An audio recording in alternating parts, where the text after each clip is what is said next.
Good morning everyone, কেমন আছো তোমরা সবাই?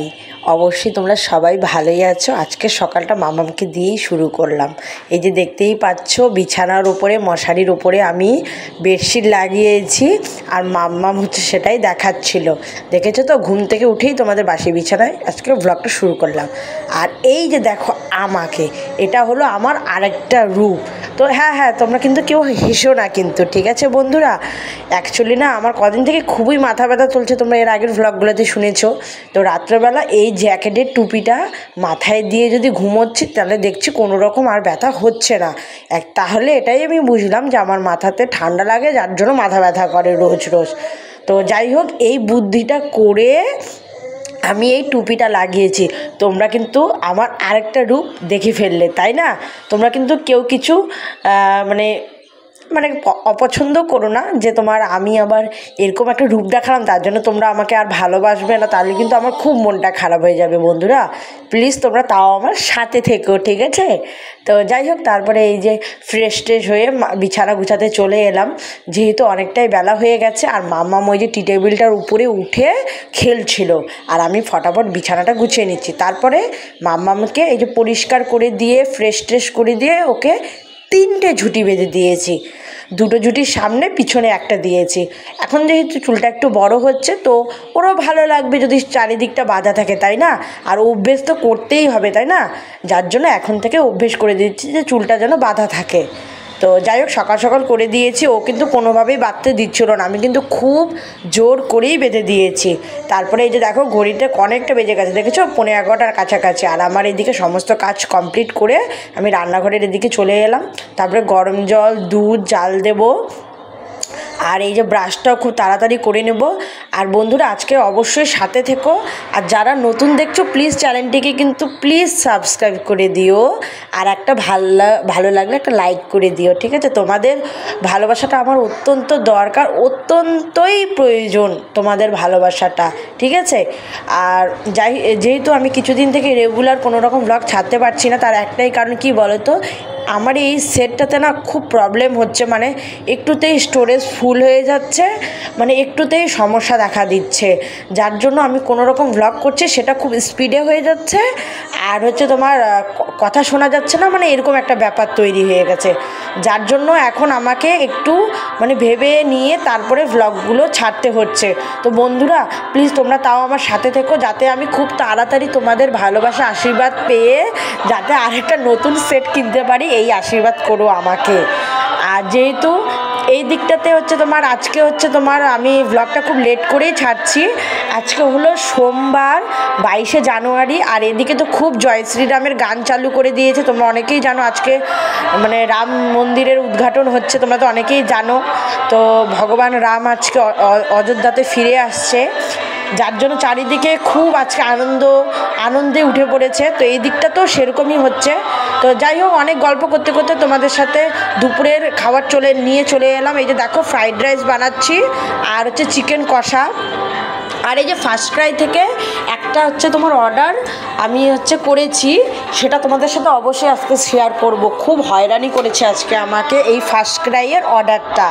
এতদিন এত পার্সেল এত কিছু মানে নিয়েছি, কিন্তু এতটা হয়রানি কোনোদিনও হয়নি। আজকে যেটাতে আমার হয়েছে সেটা অবশ্যই তোমাদের সাথে আমি শেয়ার করব, তোমরা দেখতে থাকো ব্লগটা। আর এই যে দেখো, দুপুরে খাওয়া দাওয়ার পরে মামামকে নিয়ে ব্যালকনিতে চলে এসেছি। এসে এই যে দেখো, ও বাইরেটা দেখছে আর আমি এখানে দাঁড়িয়েছিলাম। আর আজকে একটু রোদ উঠেছিল জন্য কাপড়গুলো কিছুটা শুকোতে দিতে পেরেছি, আর এই যে বাকিগুলো এখানে রেখে দিয়েছি, ভেজা আছে তো, তার জন্যই আর কি। তো যাই হোক, আজকে তো দিনটা আমার এইভাবেই যাচ্ছে। আর এই যে দেখো, মামাম কীভাবে দেখছিল আমি ব্লগটা করছিলাম জন্য, দেখেছো কীভাবে করছে, আমি ক্যামেরা করছিলাম জন্য। তো যাই হোক, তোমরা দেখো ব্লগটা, অবশ্যই বুঝতে পারবে যে তোমার আজকে কি হয় না হয়। হ্যাঁ, ঠিক আছে, খুব শর্টের মধ্যে ব্লগটা ছাড়ছি, কেউ কিছু মাইন্ড করো না। আর তোমরা আশীর্বাদ করো যাতে আমি অনেক দূর এগিয়ে যাই, এটাই বলবো। তারপরে যাই হোক, এই যে রাতে রুটি বানানো নিয়ে চলে এলাম।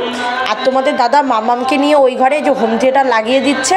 আর এই যে দেখো, বিছানাটার কি অবস্থা, সব অগোছালো হয়ে আছে, গুছানোর টাইম আজকে একদমই পাইনি। ওই যে বললাম, মামামকে ব্যালকনিতে নিয়ে গেছিলাম, যার জন্য একদম সময় হয়নি।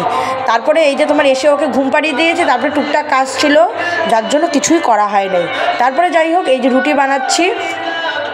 তো রুটি বানাবো আর তোমাদের ফার্স্ট ক্রাইয়ের ব্যাপারটা অবশ্যই জানাবো।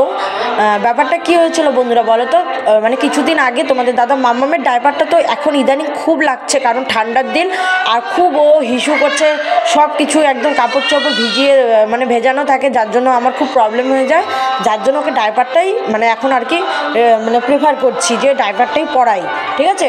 তো সারাদিনে ওর তাও ধরে নাও 3টার মতো ডাইপার লাগে, মানে হয়তো দুপুরবেলা একটা পরিয়ে দিয়েছি বা সকালে একটা আর রাতে একটা, এরকম একটা ব্যাপার। তো যাই হোক মধ্যে একটু অবশ্যই ফাঁকা ফাঁকা রাখি যাতে ও একটু হাওয়া বাতাস পায়, তাই না। তো একটু অবশ্যই আমি আধ ঘন্টা বা 15 মিনিট বা 20 মিনিট ফাঁকা রেখেই তারপর ডাইপারটা পরাই। আর সবসময় অবশ্যই মানে কোনো লোশন টোশন র্যাশেস ক্রিম, যাতে মানে র্যাশেস ক্রিমটাই বেশি লাগাচ্ছি, ডাক্তারের কাছে ডাক্তারই প্রেসক্রাইব করে দিয়েছিল, সেই ক্রিমটাই এখন লাগিয়ে ওকে ডাইপারটা পরে দিই। তো যাই হোক ফার্স্ট ক্রাইয়ের ব্যাপারটা বলি, মানে অনেক দিন আগেই তোমাদের দাদা এটা অর্ডার করেছিল মাম্মামের ডাইপারটা, কিন্তু ওরা না 1 সপ্তাহেরও বেশি 10 দিন 15 দিন হয়ে গেছে এখনও অবধি কোনো রকম মানে আমাকে হচ্ছে ফোন করেনি, কোনো রকম মেসেজ কিচ্ছু ঢোকেনি। তারপরে সকালবেলা তোমাদের দাদা বললো যে এত লেট হচ্ছে, তাহলে হচ্ছে তোমার ক্যান্সেল করে দিই অর্ডারটা। যাই হোক ক্যান্সেল করে দিয়েছিল, তারপরে 10টা 11টার সময় আবার চলে এসছে উনি, এসে ফোন করে বলছিল যে দিদি আপনার অর্ডার আছে, পেমেন্ট করা আছে, আপনি নিয়ে নেন। ব্যাস আমার তো মাথা খারাপ হয়ে গেল। তারপরে যাই হোক নিচে গেলাম, নিয়ে মানে অর্ডারটা নিলাম। তারপরে উনি বলছিল যে দিদি আপনার মোবাইলে ওটিপি গেছে, আমার মোবাইলে তো কোনো ওটিপি আসে নাই। তারপরে আবার মোবাইলটা নেওয়ার জন্য উপরে এসেছি, মাম্মামকে কোলে নিয়ে এই দোতলা নেমে এসেছি। তারপরে যাই হোক নিয়ে গেলাম। তারপরে আমি বললাম যে দাদা একটা কাজ করেন, যেহেতু এখন ওটিপিটা এই মুহূর্তে আসছে না, তাহলে আপনি আধ ঘন্টা বা 1 ঘন্টা পরে আমাকে ফোন করেন, যদি আসে তাহলে আমি আপনাকে অবশ্যই জানিয়ে দেবো। তো যাই হোক উনি চলে গেল, উনিও খুব টেনশনে ছিল, যেহেতু এটা কোম্পানির কাছে জবাবদাহি করতে হবে, আর আমার তোমার পেমেন্ট করা ছিল, ঠিক আছে। হঠাৎ করে মেসেজ আসছে না, কী ব্যাপারটা হয়ে গেল। তারপরে উনি আবার ফোন করে বললো দিদি আজকে আপনি একটা কাজ করেন, চলে আসেন, একটা আপনার মানে আইডি প্রুফ মানে প্রোডাক্টটার উপরে রেখে আমাকে একটা ছবি তুলতে হবে, তাহলে আপনি প্রোডাক্টটা নিতে পারবেন, অসুবিধা হবে না। বিশ্বাস করবেন না, আমি উপরে এলাম, সেই মানুষটা আবার সেই ডাইপারের প্যাকেটটা নিয়ে মোবাইল নিয়ে মাম্মামকে কোলে নিয়ে আমাকে নিচে যেতে হলো। মানে কতবার ভাবো তাহলে আমাকে আজকে হয়রানি হলো। তো এই হলো ব্যাপারটা। তো এত ব্র্যান্ডেড একটা কোম্পানির ফার্স্ট ক্রাই, তো এরকম যদি হয়রানি করে তাহলে আর কি বলবো বলো বন্ধুরা। আর এত লেট করলো না, মানে পার্সেলটা দিতে, ডেলিভারি দিতে প্রচণ্ড লেট করেছে, যার জন্যই তো এত হয়রানিটা হয়েছে, তাই না। যদি ওরা হচ্ছে পার্সেলটা মানে ডেলিভারিটা ঠিক টাইম মতো দিত, তাহলে তো এতটা হয়রানি করতে হতো না, আর আমাদের ক্যান্সেলেশনও করতে হতো না, তাই না। তো যাই হোক ফাইনালি আমি কিন্তু ডাইপারটা পেয়ে গেছি। আর যাই হোক খুব ভালো লাগলো তোমাদের সাথে অনেক কিছু শেয়ার করতে পেরে। তো অবশ্যই